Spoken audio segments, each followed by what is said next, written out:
tá, que estão conosco mais uma vez neste projeto, né, no projeto de extensão que teve início agora na última semana de maio, e que nós temos a pretensão de ir renovando, né, esse projeto para os próximos semestres. Está sendo dado o pontapé inicial, a ponto de que possam, de repente, surgir aí novas, inclusive, propostas paralelas, né, incidentais a esse tema, que, na sequência, vocês também poderão estar acompanhando. Mas hoje o nosso propósito aqui, como eu já havia conversado com o professor Pedro, é fazermos aqui uma oficina também não muito delongada a respeito do procedimento do júri.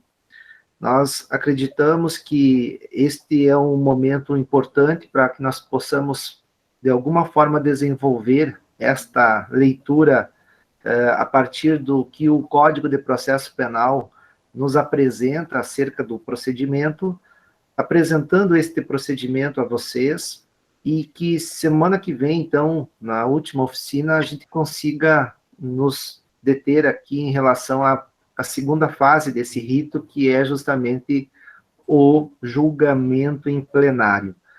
E nosso objetivo é não ser aqui uma aula, obviamente, né? Não é esse o propósito, mas, de alguma forma, estarmos aqui conversando um pouquinho sobre este procedimento, esclarecendo o seu desenvolvimento, e a qualquer momento, então, também vocês podem, quando entenderem necessário, surgir algum questionamento, encaminhar pelo chat ou abrir o microfone e trazer aí essas considerações para que a gente possa ir considerando e ir comentando, e tornando este espaço um espaço mais dialogal, mais construtivo. E para isso, a gente vai, então, encaminhar uma fala. Eu e o Pedro temos a proposta de ir até por volta aí de 18h50, 18h45, 18h50, e então é dentro desta hora, entre 18 e 19 horas. E aí, pessoal, para que isso possa ter um pontapé inicial, eu vou compartilhar aqui com vocês uma tela acerca de algumas informações que eu reputo necessárias a respeito do procedimento a partir do que prevê o Código de Processo Penal. Então, eu vou aqui compartilhar nesse momento com vocês. Quando o Robson pega aí, já vou tirar a tela, só lembrando, né, todos que semana que vem, então, a gente tem o nosso último dia, né, dia 15, no mesmo horário, que daí a gente vai tratar sobre o procedimento da segunda fase, né, Robson. Isso. Hoje a gente trata um pouco sobre a primeira fase, e Robson vai nos mostrar aí. E depois a gente apresenta essa questão da segunda fase na semana que vem. Feito? Deixa eu parar aqui e compartilhar, senão ela fica aparecendo ali.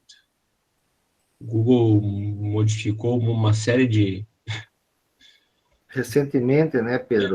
De layouts aí que a gente está ainda readaptando, né?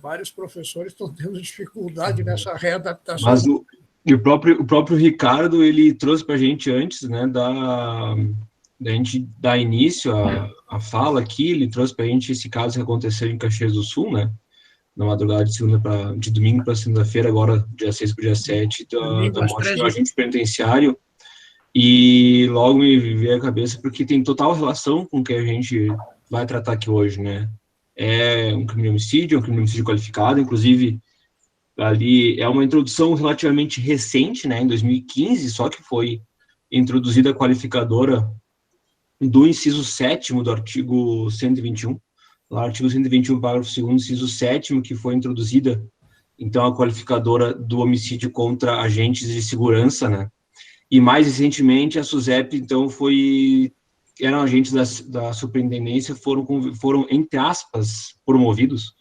a polícias penitenciárias, né? De modo que, então, agora eles têm já era reconhecidamente isso, mas agora eles têm um cargo, um status um pouco maior, né? De proteção. O nome correto é Polícia Penal. Isso, Polícia Penal, desculpa. Polícia Penal.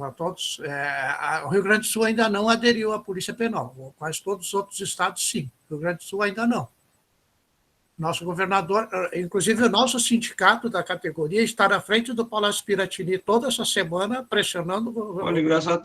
Eu confesso que eu já vi até agentes penitenciários fazendo menção e vestindo uniforme e tudo.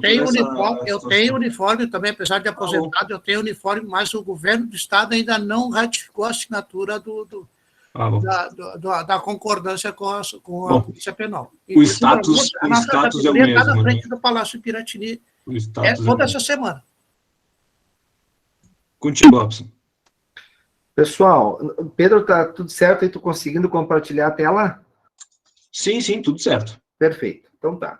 Pessoal, esse material aqui que eu estou compartilhando com vocês, ele é um material disponibilizado pelo Tribunal de Justiça do Distrito Federal, tá? Então, esse material vocês encontram acessando diretamente o site do TJ, do DF, e lá eles têm alguns, então, encartes a respeito do roteiro do Tribunal do Júri. Esse é o roteiro do Tribunal do Júri antes do julgamento. E aqui, então, são trazidas algumas informações, dentre as quais nós vamos depois, então, estar comentando, tá? Mas que é importante que nós já possamos, desde logo, esclarecer. Esse procedimento do Tribunal do Júri, como já foi aqui anotado em diversas ocasiões, ele é um procedimento escalonado em diferentes etapas, diferentes fases, sendo que existe a primeira etapa, né, chamada de juízo de acusação, e depois a segunda etapa, que é o juízo da causa, efetivamente, quando teremos o plenário, né, do Tribunal do Júri, com a composição, né, deste Tribunal do Júri, que se faz com a presença de um juiz togado e 25 jurados, sendo que dentre 25 serão selecionados 7 para a formação do Conselho de Sentença. Então, uma coisa é o Tribunal do Júri, outra coisa é o Conselho de Sentença. E nesse caso, a respeito do juízo de acusação, nós temos então aqui um roteiro dessa primeira fase, que se inicia com o oferecimento de uma denúncia ou queixa, e assim se desencadeia essa sequência de atos, tá? Que depois passa a fase do recebimento, da citação, depois nós temos então a resposta do acusado, a réplica a esta resposta, audiência, e ao final nós vamos ter aqui uma decisão. E a decisão, ela pode ser, como disse a doutora Milene na ocasião, ela pode ser, né, de forma variada. Podemos ter uma pronúncia, uma impronúncia, uma desclassificação, ou até mesmo uma absolvição sumária. Então, é esse roteiro, essa primeira fase, que nós estamos nos propondo aqui hoje a apresentar a vocês. Então, dentro desse contexto, uma das questões assim que se torna elementar em relação ao procedimento do Tribunal do Júri é nós adiantarmos aqui um pouquinho, tá? Opa, até adiantei demais, tá? Deixa eu voltar aqui, tá? A partir do artigo 394 do Código de Processo Penal, para quem está estudando, para quem vai estudar e para quem já estudou, né? Nós temos, então, aqui a previsão dos procedimentos. E uma coisa que eu sempre gosto de destacar, eu acredito que isso ajuda a esclarecer um pouquinho, é a diferença entre processo e procedimento. Se enquanto nós temos no processo uma relação jurídica, em que nós temos ali um autor, um acusado, né, exercendo, obviamente, direitos, obrigações, ou aproveitando as oportunidades, as chances que vão surgindo ao longo, né, do processo, nós temos que observar que este processo, ele de alguma forma, ele vai se mostrar, ele vai se exteriorizar. E essa exteriorização do processo, ela se dá a partir de um rito, se dá a partir de um procedimento. E esse procedimento, esse rito, nada mais é do que uma sequência de atos processuais. Então, uma coisa é saber que existe o processo E outra coisa é saber que ele se desenvolverá a partir de um procedimento. E esse procedimento, ele pode ser um tanto quanto mais formal, mais delongado, e ele pode também ser um procedimento mais célere, quem sabe mais sumário ou sumaríssimo, como está aqui desenvolvido no parágrafo 1º do artigo 394. Então, nós temos os ritos, né, variados, o rito ordinário, o rito sumário e o rito sumaríssimo. E no caso dos crimes dolosos contra a vida, nós temos aqui, a partir do artigo 406, tá, um pouquinho mais à frente, o procedimento relativo ao tribunal do júri. Como vocês devem ter observado, o procedimento aqui do tribunal do júri se concentra tão somente nos crimes dolosos contra a vida, sejam eles consumados, sejam eles tentados, e também os conexos a estes. E este procedimento, de forma, né, como está aqui sendo apresentado, ele vai necessariamente partir de um ato processual, e esse ato processual, via de regra, é uma denúncia apresentada pelo Ministério Público. Por que uma denúncia? Porque estes crimes dolosos contra a vida, eles são de ação penal pública. Por esta razão, quem tem competência, né, para propor a denúncia é o MP. Então, o MP oferece essa denúncia e essa denúncia vai ao juiz. Se essa denúncia estiver, tá, dentro daquilo que a lei exige para ser recebida, ela assim será. Entretanto, esta denúncia pode ser rejeitada. Mas se ela for recebida, nós temos então aqui um segundo ato processual, que é o recebimento desta denúncia, desta pretensão acusatória. Uma vez recebida esta denúncia, nós teremos mais um ato processual aqui, que é a citação do acusado. A citação é a comunicação ao acusado de que contra ele formalmente foi recebida agora uma acusação, uma pretensão punitiva. E uma vez citado o acusado, ele poderá exercer, então, num primeiro momento, o seu direito de defesa, né, dentro do contraditório, apresentando uma manifestação que é chamada de resposta à acusação. E essa resposta à acusação, ela será apresentada por escrito no prazo de 10 dias.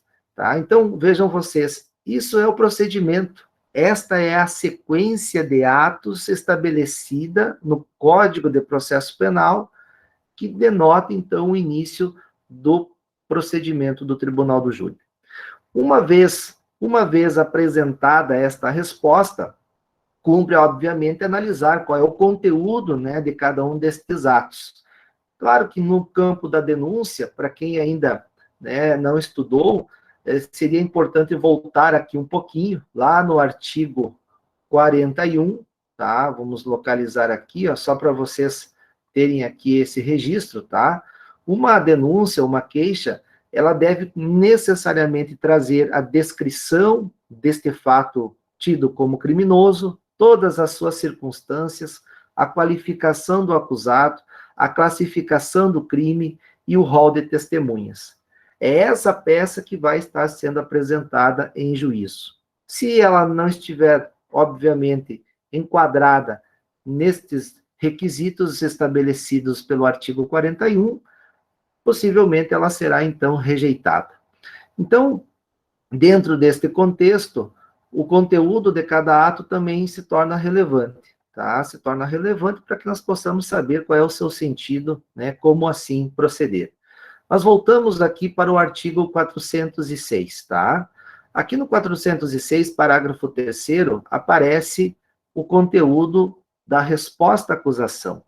Ou seja, dentro da manifestação do acusado, o que ele pode trazer de elementos, né, em seu favor, em favor das suas argumentações. Então, ele pode trazer aqui a apresentação de inúmeras teses, juntando documentos, especificando provas que entenda seja necessário produzir, tá? E um ponto também relevante aqui nesse momento é que o acusado pode arrolar até 8 testemunhas. sendo que o momento para que ele faça isso é justamente aqui, na sua resposta à acusação por escrito no prazo de 10 dias. Então, uma vez apresentado essa sua manifestação, ela vai ser juntada aos autos e logo na sequência o Ministério Público será ouvido, tá, sobre tudo que o acusado manifestou e sobre os documentos que ele juntou. Tá? Então, nós temos o oferecimento da denúncia, nós temos o seu recebimento pelo juiz, nós temos, então, a citação do acusado, a sua manifestação, e depois nós temos aqui uma réplica do MP, a partir daquele conteúdo da resposta apresentada pelo acusado. Depois que essa resposta for, de alguma forma, submetida aqui ao crivo do contraditório, surge uma possibilidade, aqui inclusive do artigo 397, que é o da absolvição sumária do acusado. Isso alguns ainda questionam se cabe ou não falarmos de absolvição sumária neste momento do procedimento do júri.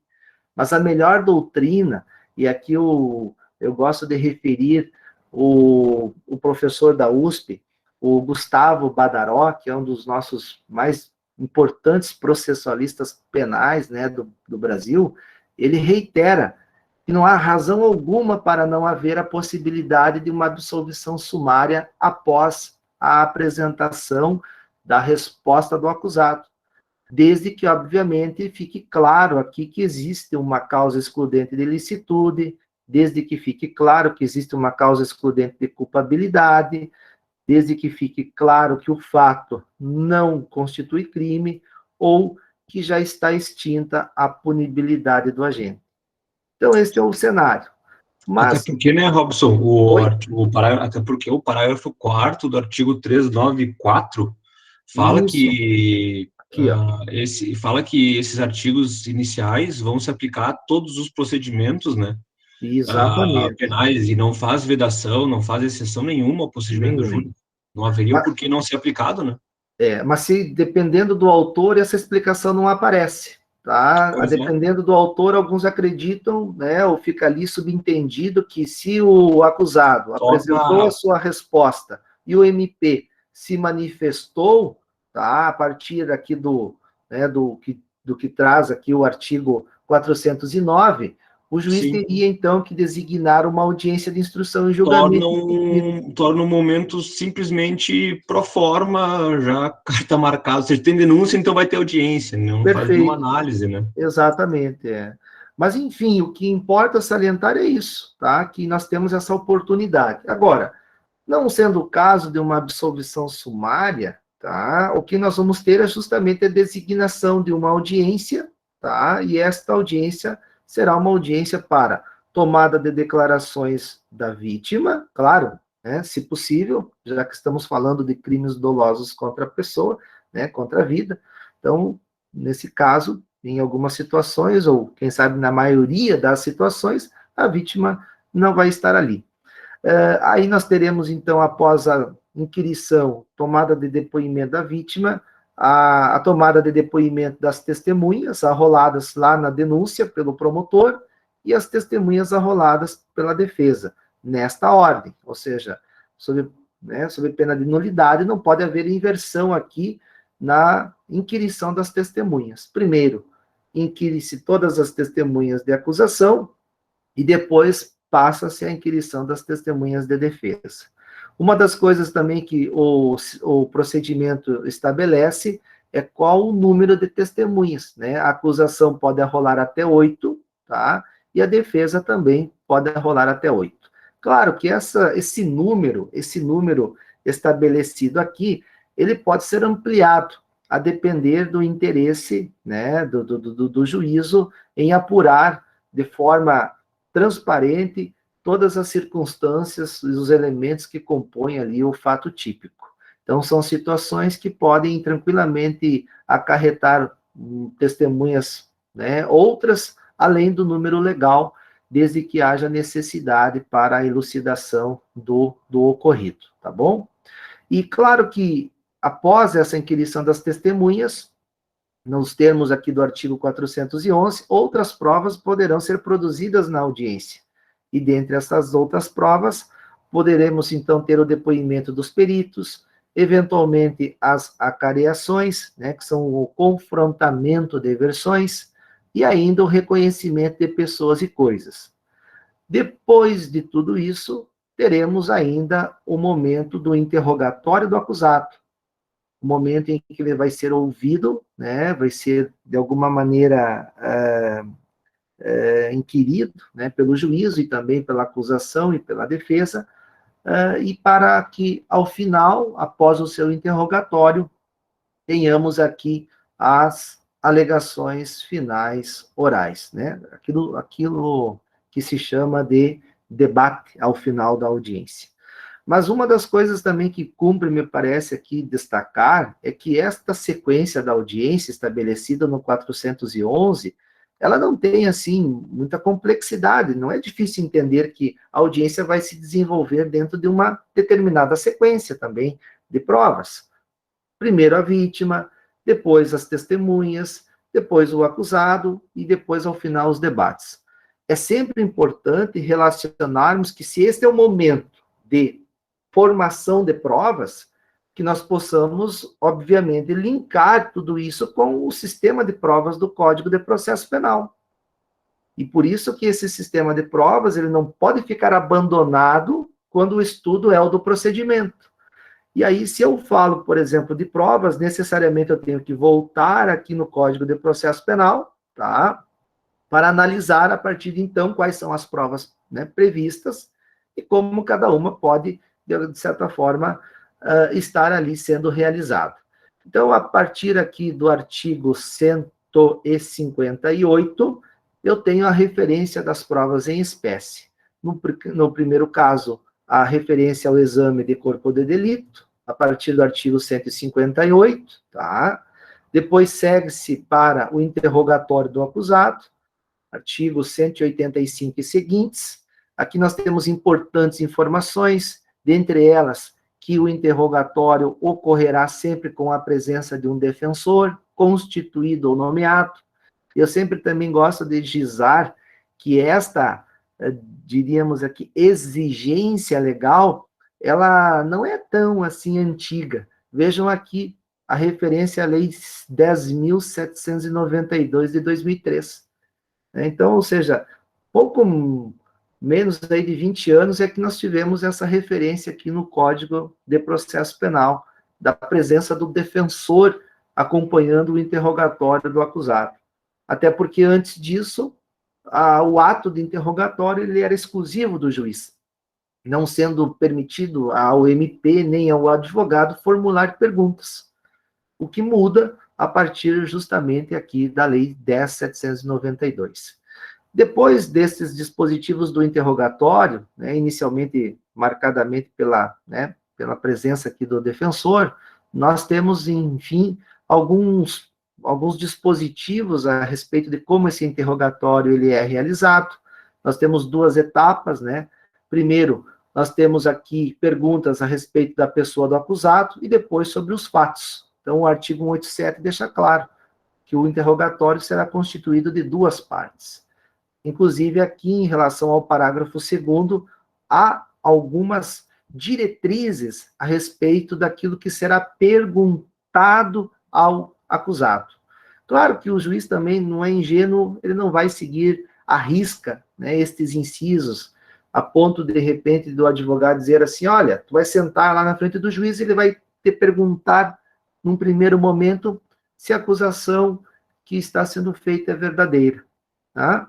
O juiz, às vezes, obviamente, ele abrevia algumas dessas perguntas, reunindo todas elas em uma só, e aí depois o acusado tende, então, a esclarecer aquilo que sabe ou optar pelo direito ao silêncio.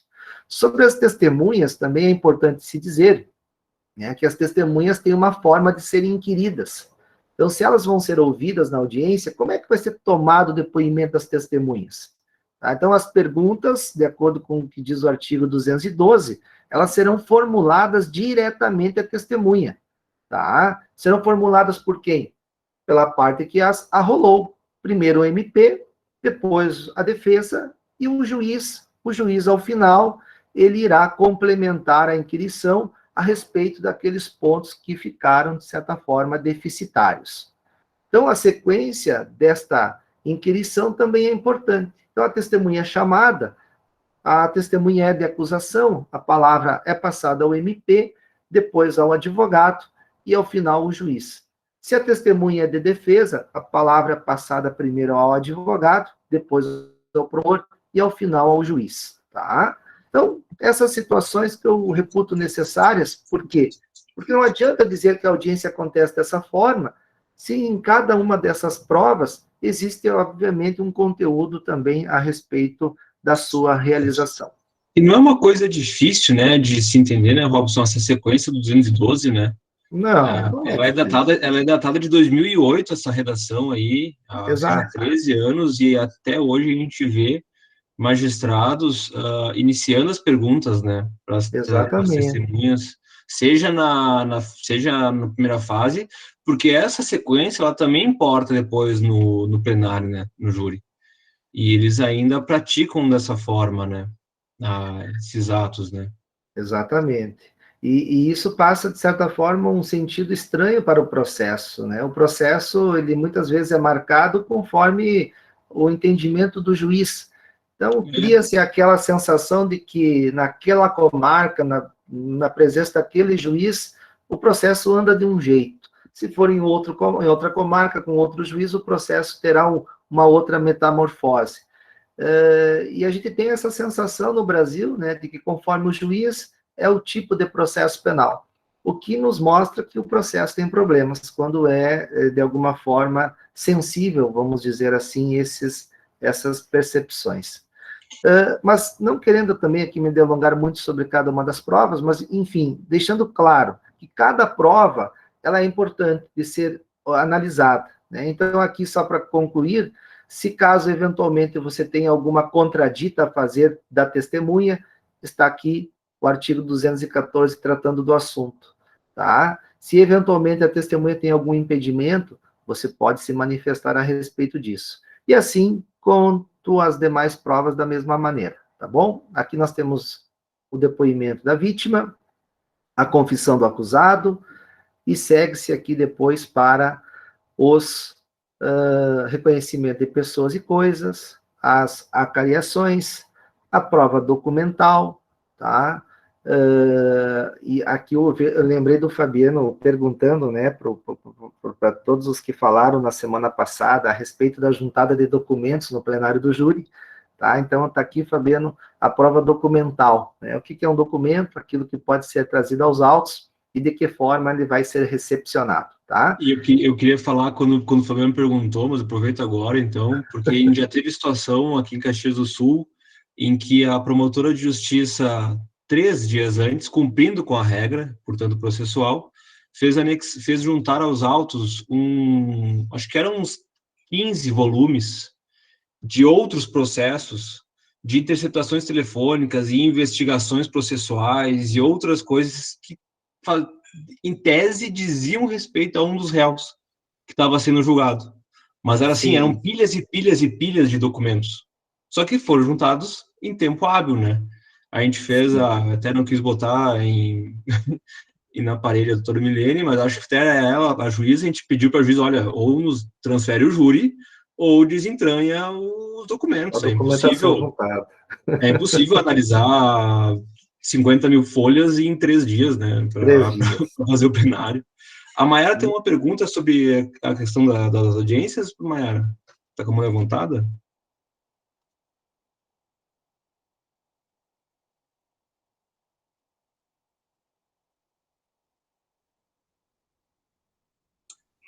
Mayara levantou a mão, mas não... Perfeito. Não, mas nós seguimos, então. Então, assim, pessoal, só para, então, fazermos aqui este arremate em relação às provas, tá? Observem isso com cuidado. E uma das coisas, assim, que me parece relevantes, que de alguma maneira também se sobressaiu em relação à atuação nas audiências, é a forma do advogado ou do promotor se portar em relação a estas provas que estarão sendo produzidas. Então, se você tem ali testemunhas que serão inquiridas, perceba que se estas testemunhas, elas já foram ouvidas lá durante a investigação, durante o inquérito policial, torna-se necessário, torna-se elementar ir lá fazer uma revisão desses conteúdos dos depoimentos para confirmar se essas versões realmente, né, elas estão ali alinhadas ao que aconteceu, e isso tudo vai mostrar o envolvimento, o estudo dos autos, né, tanto da investigação como das provas. E isso também vai proporcionar à parte melhores condições de inquirição, qualidade nos seus questionamentos, como formular perguntas às testemunhas, como encaminhar perguntas ao acusado.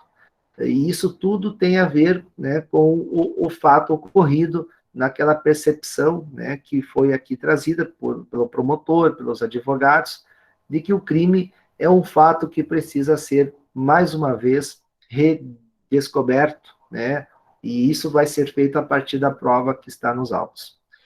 Depois que estas provas forem depois que essas provas forem realizadas, então, teremos aqui as alegações orais, né, pelo tempo de 20 minutos, prorrogáveis por mais 10. Tanto MP quanto o advogado terão, então, um tempo para suas manifestações.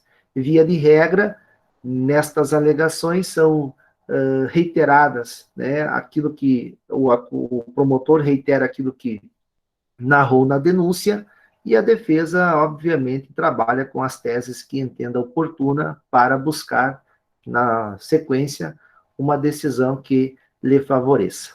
E aqui, já chegamos, então, já no término desta etapa, né, da audiência, com as alegações finais.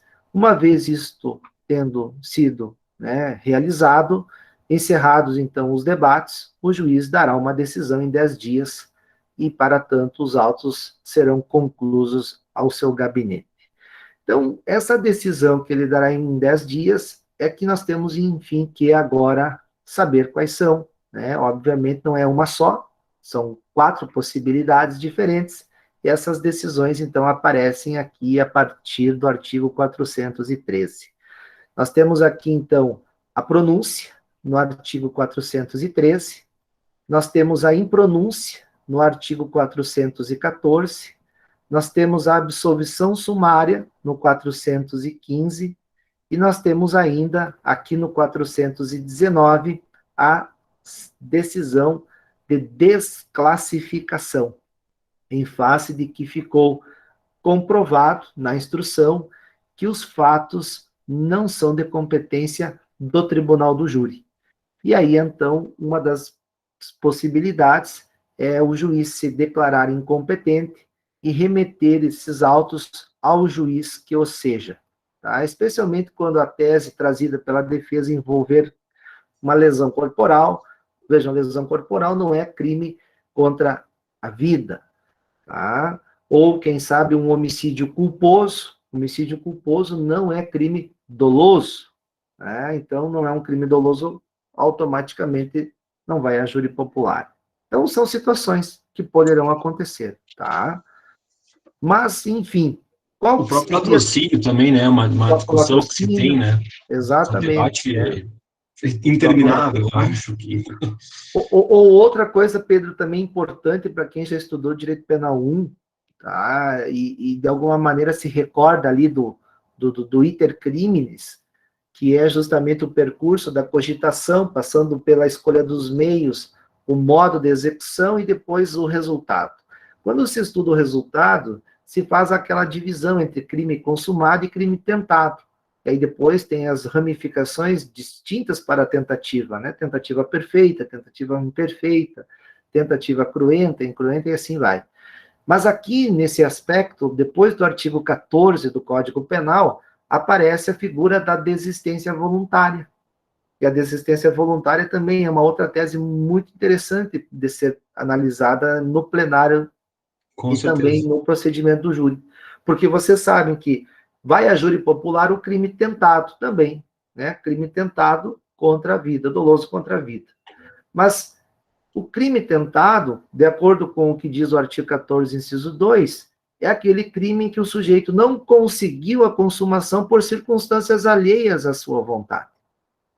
Agora, quando eu olho para o artigo 15, que trata da desistência voluntária, o artigo 15 diz o seguinte, olha, o agente que voluntariamente interrompe a execução, ele não responde pelo resultado, mas tão somente pelos atos praticados até aquele momento.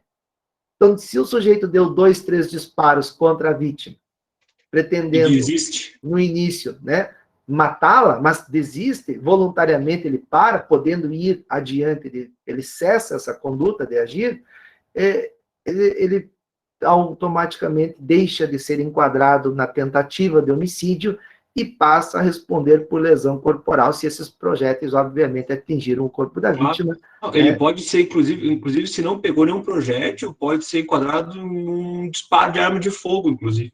Disparo de arma de fogo, né? Então, isso, de alguma maneira, trará reflexos na desclassificação, né? Então, são teses interessantes, né, de serem trabalhadas aqui. Com certeza.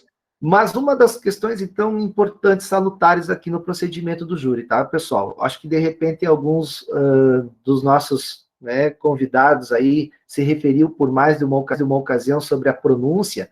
Então, a pronúncia, sem dúvida, é a decisão que tem aqui maior destaque. Por quê?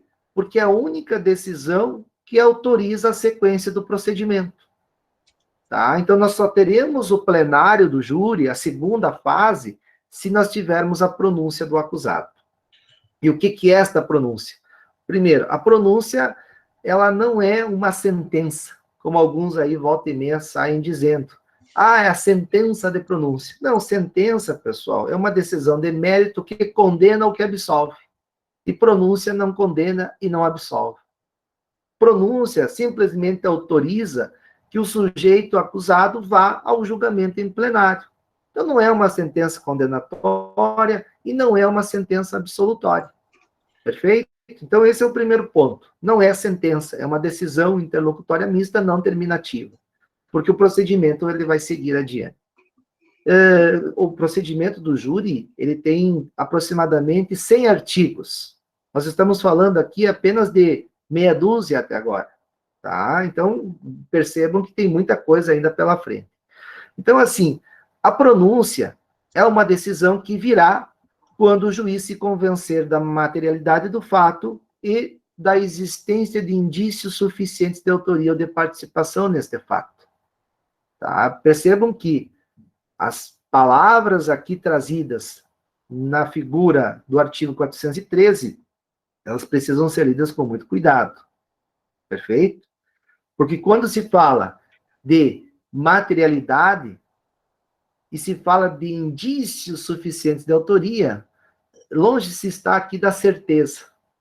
Né? Longe se está aqui da certeza de que fulano realmente é culpado e deve ser punido pelo ato. A doutora Milena, inclusive, botou uma nota, né? Falou que era um indícios nota 7, né? Ela nota falou, 7. Nota 5, nota 7. Nota 5, nota 6, tem indício que, né, ela catalogou dessa forma. Exato. E é verdade, né? E aí a gente recai, e daí já fazendo a comparação com a impronúncia, né? Porque tem a pronúncia que tem indícios suficientes. E a impronúncia... A impronúncia aqui fala em convencimento de que não há, né?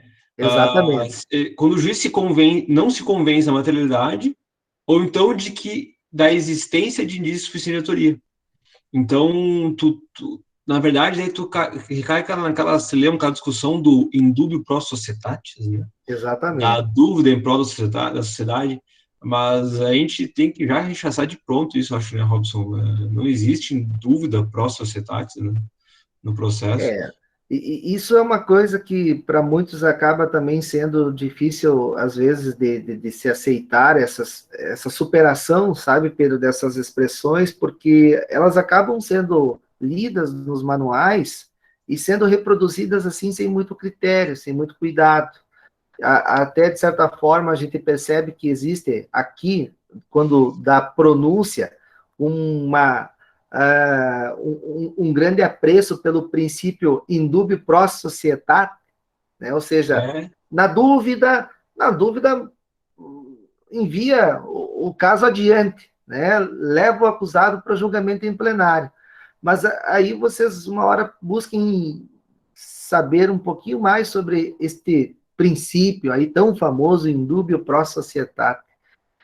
Há alguma previsão para esse princípio em algum artigo?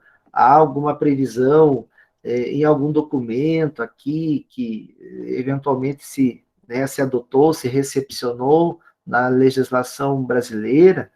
Ou isso é uma cultura, né, de um argumento muitas vezes estéril, mas que de alguma maneira confirma ali um processo penal punitivista que olha antes pela punição do que, obviamente, pelas garantias do procedimento. Então, são situações e situações, mas eu quero deixar aqui registrado que nesta pronúncia, nesta decisão, algumas coisas devem estar ali claras nesta decisão do juiz. Entre elas, tá? Qual é, então, o dispositivo legal que o acusado estará sendo levado a julgamento? Tá? Porque a pronúncia ela vai demarcar os termos da acusação em plenário. Então, ali deve estar expresso que o acusado está sendo pronunciado pelo artigo 121, parágrafo 2º, inciso 1 do Código Penal, perfeito? E por este fato, por este crime, irá ser julgado no plenário do júri. Então, a pronúncia tem justamente esta importância, porque ela também demarca, obviamente, os termos, né, da acusação. E, uma vez pronunciada, a decisão de pronúncia, uma vez pronunciado o acusado, aí nós vamos observar que existe a possibilidade de um recurso, tá? O recurso aqui é o trazido pelo artigo 581, tá? 581, um pouquinho mais à frente aqui, ó, inciso 4, tá? 581, recurso em sentido estrito, inciso 4º, né? Da decisão que pronunciar o réu, cabe recurso em sentido estrito, vai para o Tribunal de Justiça, para o órgão de segundo grau revisar esta decisão do juízo, se houver recurso, tá? Se o tribunal confirmar a pronúncia, obviamente que poderemos ter, quem sabe, outros recursos, mas, enfim, o que eu quero que vocês percebam aqui, e isso é deveras relevante, só teremos a continuidade do julgamento com a realização do plenário do júri após o trânsito em julgado da pronúncia. Então, esta decisão de pronúncia, uma vez prolatada, é passível de recurso, e só depois de esgotados todos os recursos é que nós vamos ter a autorização para o plenário do júri. Para isso, vocês têm um exemplo do caso de Santa Maria, o caso da Boate Kiss. Por que até hoje o júri não aconteceu? Porque o juiz lá de Santa Maria, ao término dessa fase, pronunciou os acusados por crime doloso contra a vida. Houve recurso dos acusados. Quando chegou no tribunal, o tribunal, julgando o recurso em sentido estrito, e a composição do órgão colegiado é de 3 desembargadores, por 2-1, 2 votos a 1, entendeu que realmente o crime era doloso contra a vida e merecia seguir ao tribunal do júri. Mas teve um desembargador que disse que o crime ocorrido em Santa Maria, ou que os crimes ocorridos lá, não são dolosos contra a vida. E aí, esse voto a favor dos acusados desencadeou mais um recurso, que nesse caso é chamado de embargos infringentes. E os embargos infringentes, que é o julgado por um órgão superior dentro do tribunal, chamado turma, composta por 5 desembargadores, aqui tivemos uma inversão. Se antes haviam 2 votos a 1 pelo crime doloso, na turma passaram a existir 3 votos a 2, no sentido de que os crimes ocorridos em Santa Maria eram culposos. E aí, então, não estávamos mais tendo o plenário do júri. O Ministério Público recorre destes embargos infringentes, desta decisão, ao STJ. E o STJ sedimenta esta divergência com a interpretação de que os fatos ocorridos em Santa Maria são dolosos contra a vida. Portanto, devem ir ao plenário do júri. E aí, então, a pronúncia transitou em julgado, e aí tivemos os pedidos de desaforamento, e aí agora sim a designação do plenário do júri. Até acho que sobre o desaforamento, Pedro, acho que vamos falar depois, na semana que vem, um pouquinho mais sobre isso, tá? Sim. E para encerrar aqui essas referências, essas decisões, é importante se dizer, então, além da pronúncia, da impronúncia no 414, que ao término dessa primeira fase também é possível a absolvição sumária do acusado. Seria uma espécie de julgamento antecipado, então nós não teríamos o plenário do júri, desde que provada a inexistência do fato, provado não ser o autor, o responsável pelo fato, o fato não é crime, também pela isenção de pena ou de causa excludente do crime, tá certo? Então, estas possibilidades todas, elas encerram essa primeira parte.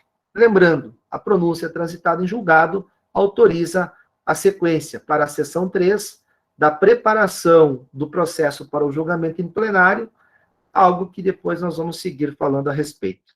A respeito só da preparação ao plenário, aqui nós temos uma série de informações sobre jurados, como é que é feita essa escolha, como é que é feita essa seleção, essa lista, a publicação da lista, depois como é feito a reunião para a escolha dos 25 o código ele é bem jurados, detalhado, né? Que vão participar de cada sessão de julgamento. Então, tudo isso segue-se a partir de agora, né? Alistamento de jurados, depois segue-se aqui para o desaforamento, organização da pauta, sorteio e convocação de jurados, função do jurado, e assim vai, tá?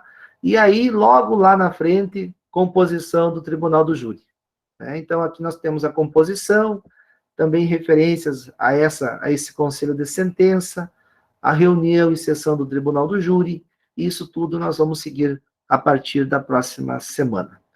Pedro, não sei se teria mais alguma outra coisa que tu gostaria de comentar aí. Sim, o código nesse ponto ele é bem detalhado, né? Eu acho que ele discorre dos quase 100 artigos do Tribunal do Júri, pelo menos 50 artigos são sobre essa preparação, essa escolha de jurados, quem pode ser, quem não pode, o que acontece, como se torna, né? Questão de sorteios. Só sobre a decisão de impronúncia e também de pronúncia é a aplicação do artigo 155 do CPP. Eu acho que a gente tem ainda uma discussão jurisprudencial, né? Doutrinária ainda é forte, e na jurisprudência, pelo menos do Tribunal de Justiça do Rio Grande do Sul, ela vem sendo pacificada, no sentido de que também se aplica o artigo 155 à decisão de pronúncia. O que quer dizer isso? O juiz não pode se vincular exclusivamente aos indícios, aos atos do inquérito policial. Sim, tem aquela questão de que o jurado julga de capa a capa, né? O jurado, quando ele pega o processo, ele vai poder olhar tudo, né? Todo o processo. Ele pode, se ele quiser julgar simplesmente por causa de um depoimento na fase policial, ele pode, porque ele julga com íntima convicção e motivado. Mas o juiz, na hora que vai pronunciar ou vai impronunciar, ele não pode fazer com base exclusivamente no 155, com base exclusivamente por causa do 155, com base exclusivamente nos elementos do inquérito, né?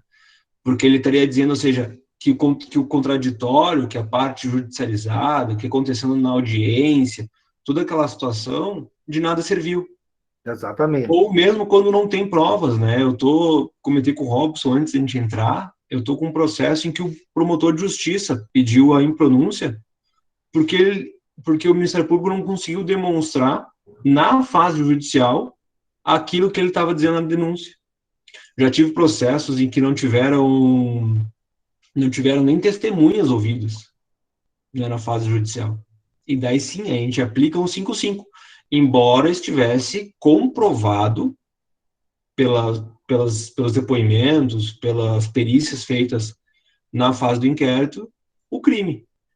Mas não dá. E acho que essa é uma situação bem, bem peculiar, tanto a aplicação do 155, a questão da dúvida, essas relações aí que tu disse, Robson, né, também da ordem das audiências aí, são coisas que, na prática, a gente vê bastante a lei sendo interpretada de uma forma um pouco distinta, né, do que a gente imagina.